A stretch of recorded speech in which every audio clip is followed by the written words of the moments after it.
ಇರಾನ್ನ ಅಟ್ಯಾಕ್ಗೆ ತತ್ತರಿಸ್ತಾ ಇದ್ದಾವೆ ಅಮೆರಿಕದ ಮಿತ್ರ ರಾಷ್ಟ್ರಗಳು. ಆಪರೇಷನ್ ಟ್ರೂ ಪ್ರಾಮಿಸ್ನ 27ನೇ ದಾಳಿ ಇದು. ಇರಾನ್ ಅಟ್ಯಾಕ್ಗೆ ತತ್ತರಿಸ್ತಾ ಇದೆ ಅಮೆರಿಕ ಮಿತ್ರ ರಾಷ್ಟ್ರಗಳು. ಆಪರೇಷನ್ ಟ್ರೂ ಪ್ರಾಮಿಸ್ನ 27ನೇ ದಾಳಿ ನಡೀತಾ ಇದೆ. ಏರ್ಪೋರ್ಟ್, ವಾಯುನೆಲೆ, ಭದ್ರತಾ ಕಚೇರಿ ಉಡಿಸ್ ಮಾಡ್ತಾ ಇದೆ ಇರಾನ್. ಕುವೈತ್ನ ಭದ್ರತಾ ಕಚೇರಿಯ ಮೇಲೆ ಇರಾನ್ ದಾಳಿಯನ್ನ ನಡೆಸ್ತಾ ಇದೆ. ಕ್ಷಿಪಣಿ ದಾಳಿಗೆ ಹೊತ್ತಿ ಉರಿದ ಕುವೈತ್ನ ಭದ್ರತಾ ಕಚೇರಿ. ಕುವೈತ್ನ ಅರಿಫ್ಜಾನ್ ನಲ್ಲಿರುವಂತಹ ಅಮೆರಿಕದ ಆಫೀಸ್ ಅನ್ನ ಧ್ವಂಸ ಮಾಡಿದೆ. ಅಮೆರಿಕದ ಮಿತ್ರ ರಾಷ್ಟ್ರಗಳ ಮೇಲೆ ಕ್ಷಿಪಣಿಗಳ ಸುರಿಮಳೆ ಸುರಿತಾ ಇದೆ. ಮತ್ತೊಂದೆಡೆ ಸೌದಿ ಅರೇಬಿಯಾದ ಮೇಲೂ ಅಟ್ಯಾಕ್ ನಡೀತಾ ಇರುವಂತದ್ದು. ರಿಯಾದ್ ಮೇಲೆ ಡ್ರೋನ್ ದಾಳಿ ನಡೆಸಿರುವಂತಹ ಇರಾನ್ ಅಮೆರಿಕದ ರಾಯಭಾರ ಕಚೇರಿಯನ್ನ ಗುರಿಯಾಗಿಸಿ ದಾಳಿಯನ್ನು ನಡೆಸ್ತಾ ಇದೆ. 15ಕ್ಕೂ ಹೆಚ್ಚು ಡ್ರೋನ್ಗಳ ಹಾರಿಸಿದ್ದ ಇರಾನ್ ಸೇನೆ. ಇರಾನ್ ಹಾರಿಸಿದ ಡ್ರೋನ್ ಹೊಡೆದು ಹಾಕಿದ ಅಮೆರಿಕ. ಕುವೈತ್ ಏರ್ಪೋರ್ಟ್ ಬಳಿಯ ಇಂಧನ ಟ್ಯಾಂಕರ್ ಅನ್ನ ಧ್ವಂಸ ಮಾಡಿದೆ ಇರಾನ್. ಇರಾನ್ ಅಟ್ಯಾಕ್ಗೆ ತತ್ತರಿಸಿದ ಅಮೆರಿಕ ಮಿತ್ರ ರಾಷ್ಟ್ರಗಳು.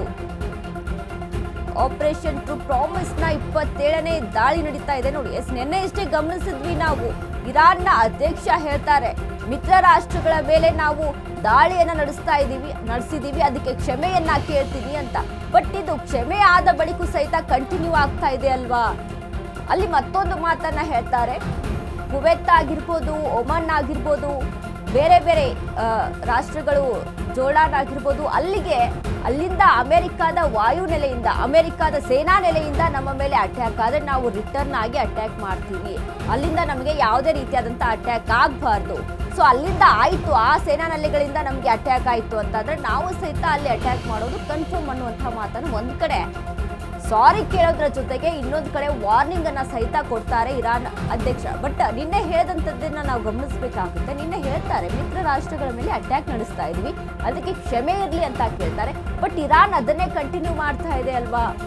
ಆಪರೇಷನ್ ಟ್ರೂ ಪ್ರಾಮಿಸ್ನ 27ನೇ ದಾಳಿ ಅಂತ ಹೇಳ್ತಾ ಇದೆ. ಏರ್ಪೋರ್ಟ್, ವಾಯುನೆಲೆ, ಭದ್ರತಾ ಕಚೇರಿಯನ್ನ ಉಡಿಸ್ ಮಾಡಿರುವಂಥದ್ದು ಕುವೈತ್ನ ಭದ್ರತಾ ಕಚೇರಿಯ ಮೇಲೆ ಇರಾನ್ ಸತತವಾಗಿ ದಾಳಿಯನ್ನ ನಡೆಸ್ತಾ ಇದೆ. ಕ್ಷಿಪಣಿ ದಾಳಿಗೆ ಹೊತ್ತಿ ಉರಿದ ಕುವೈತ್ನ ಭದ್ರತಾ ಕಚೇರಿ.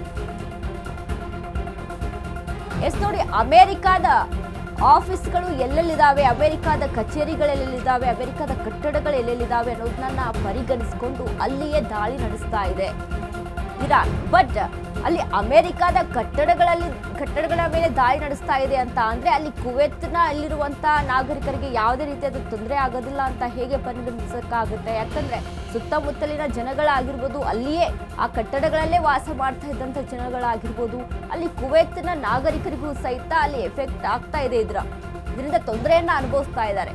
ಸೊ ನಿನ್ನೆ ಅಷ್ಟೇ ಒಂದು ಸಾರಿಯನ್ನ ಕೇಳ್ತಾರೆ. ಮತ್ತೆ ಇದೀಗ ಕುವೈತ್ನ ಮೇಲೆ ಅಟ್ಯಾಕ್ ಆಗ್ತಾ ಇರುವಂಥದ್ದನ್ನ ನಾವು ಗಮನಿಸ್ತಾ ಇರುವಂಥದ್ದು. ವಾಯುನೆಲೆ, ಅಲ್ಲಿ ಏರ್ಪೋರ್ಟ್, ಅಲ್ಲಿ ಅಮೆರಿಕದ ಒಂದು ಕಚೇರಿಗಳ ಮೇಲೆ, ಭದ್ರತಾ ಕಚೇರಿಗಳ ಮೇಲೆ ಅಲ್ಲಿ ದಾಳಿಯನ್ನು ನಡೆಸ್ತಾ ಇರುವಂಥದ್ದು ನಿರಂತರವಾಗಿ ಇರಾನ್. ಸೊ ಇದರಿಂದ ಕುವೈತ್ನ ಭದ್ರತಾ ಕಚೇರಿ ಅಲ್ಲಿ ಸಹಿತ ದಾಳಿಯನ್ನ ಆಗಿದೆ. ಇದರಿಂದ ಕುವೈತ್ನಲ್ಲಿ ನಾಗರಿಕರು ಹಿಂಸೆಗೆ ಒಳಗಾಗಿದ್ದಾರೆ, ಅಂದ್ರೆ ಹಿಂಸೆ ಪಡ್ತಾ ಇದ್ದಾರೆ. ಯಾವ ರೀತಿಯಾಗಿ ತೊಂದರೆಯನ್ನ ಅನುಭವಿಸ್ತಾ ಇದ್ದಾರೆ ಅಂತ ಅಂದ್ರೆ, ಇದೀಗ ಕುವೈತ್ ಆಗಿರ್ಬೋದು, ಒಮನ್ ಆಗಿರ್ಬೋದು, ಜೋರ್ಡಾನ್, ಇವೆಲ್ಲ ಮಿತ್ರ ರಾಷ್ಟ್ರಗಳು ಹೇಗಿತ್ತು ಅಂತ ಅಂದ್ರೆ ಅಮೆರಿಕದ ಜೊತೆ ಒಂದು ವ್ಯಾಪಾರಕ್ಕೆ ಸಂಬಂಧಪಟ್ಟಂತೆ ಒಂದು ರೀತಿಯಾದಂಥ ಸಂಬಂಧವನ್ನು ಬೆಳೆಸ್ಕೊಂಡಿರುವಂಥದ್ದು. ಅಂದರೆ ಯಾವುದೇ ರೀತಿಯಾದ ಮನಸ್ತಾಪಗಳು ಬೇಡಪ್ಪ, ಯಾಕಂದರೆ ವಿಶ್ವದ ದೊಡ್ಡಣ್ಣ ಅಂತ ಅಮೆರಿಕವನ್ನು ಕರಿತೀವಿ. ಅದರಲ್ಲೂ ಟ್ರಂಪ್ನ ಒಂದು ಅಮೆರಿಕ ಅಧ್ಯಕ್ಷ ಟ್ರಂಪ್ನ ಕೆಲವೊಂದಿಷ್ಟು ನೀತಿಗಳೇನಿದ್ದಾವೆ ಅವುಗಳನ್ನು ಎದುರು ಹಾಕೊಂಡು ನಡೆಯೋಕ್ಕೆ ಆಗೋದಿಲ್ಲ ಅನ್ನುವಂಥ ಕಾರಣಕ್ಕಾಗಿ ಕುವೈತ್ನ ಅಲ್ಲಿ ಮಿತ್ರ ರಾಷ್ಟ್ರಗಳು ಒಂದಿಷ್ಟು ಗಮನವನ್ನು ಹರಿಸ್ಕೊಂಡು ಅಮೆರಿಕದ ಜೊತೆ ಒಂದು ಒಳ್ಳೆ ಸಂಬಂಧವನ್ನು ಇಟ್ಕೊಂಡು ಇರುವಂಥದ್ದು. ಬಟ್ ಇಲ್ಲಿ ಏನಾಗುತ್ತೆ, ಕುವೈತ್ ಆಗಿರ್ಬೋದು, ಈಗ ಮಿತ್ರ ರಾಷ್ಟ್ರಗಳ ಒಂದು ನೆಲೆಯಲ್ಲಿ ಬಾರ್ಡರ್ಗಳಲ್ಲಿ ಅಮೆರಿಕದ ಸೇನಾ ನೆಲೆಗಳನ್ನ ನಿಯೋಜನೆ ಮಾಡ್ಕೊಂಡಿದ್ದಾರೆ ಟ್ರಂಪ್. ಯಾಕಂದ್ರೆ ಟ್ರಂಪ್ ಯಾವುದೇ ಒಂದು ವಿಷಯಕ್ಕೆ ಸಂಬಂಧಪಟ್ಟಂತೆ ಸುಮ್ಮನೆ ಇರೋರಲ್ಲ. ಸೊ ಏನೋ ಒಂದು ಒಂದು ಈಗ ಕುವೈತ್ ಇದೆ ಅಂತ ಅಂದ್ರೆ ಕುವೈತ್ನಲ್ಲಿ ಎಷ್ಟೆಲ್ಲ ಲಾಭಗಳನ್ನ ಮಾಡ್ಕೊಳ್ಬೋದು ಅನ್ನುವಂಥ ವಿಚಾರಕ್ಕೆ ಸಂಬಂಧಪಟ್ಟಂತೆ ಸಹಿತ ಅಲ್ಲಿ ಟ್ರಂಪ್ ಮಾಡುವಂಥ ಆಲೋಚನೆಗಳು ಹೆಚ್ಚಾಗಿರುತ್ತೆ. ಸೊ ಹೀಗಾಗಿ ಕುವೈತ್ನ ಬಾರ್ಡರ್ನಲ್ಲಿ ಅಮೆರಿಕದ ಸೇನಾ ನೆಲೆಗಳು ಇರುವಂಥದ್ದು. ಇವುಗಳನ್ನೆಲ್ಲ ಗಮನಿಸಿಕೊಂಡು ಇದೀಗ ಇರಾನ್ ಎಲ್ಲೆಲ್ಲಿ ಅಮೆರಿಕದ ಸೇನಾ ನೆಲೆಗಳಿದಾವೋ ಆ ಸೇನಾ ನೆಲೆಗಳ ಮೇಲೆ ದಾಳಿಯನ್ನ ನಡೆಸ್ತಾ ಇದೆ. ಸೊ ಕುವೈತ್ನಲ್ಲೂ ಸಹಿತ ಈಗ ದಾಳಿಯನ್ನು ನಡೆಸ್ತಾ ಇರುವಂಥದ್ದು. ಅದರ ಜೊತೆಗೆ ಅಮೆರಿಕದ ಕಟ್ಟಡಗಳ ಮೇಲೆ, ಅಮೆರಿಕದ ಕಚೇರಿಗಳ ಮೇಲೆ ದಾಳಿಯನ್ನು ನಡೆಸ್ತಾ ಇದೆ ಕುವೈತ್. ನಾನು ಹೇಳ್ತಾ ಇದ್ದೆ ಅಂದರೆ ಅಮೆರಿಕಾದ ಟೋಟಲ್ ಆಗಿ ಅಧಿಕೃತವಾಗಿ 750 ಸೇನಾ ನೆಲೆಗಳು ಇರುವಂಥದ್ದು ಅಧಿಕೃತವಾಗಿ.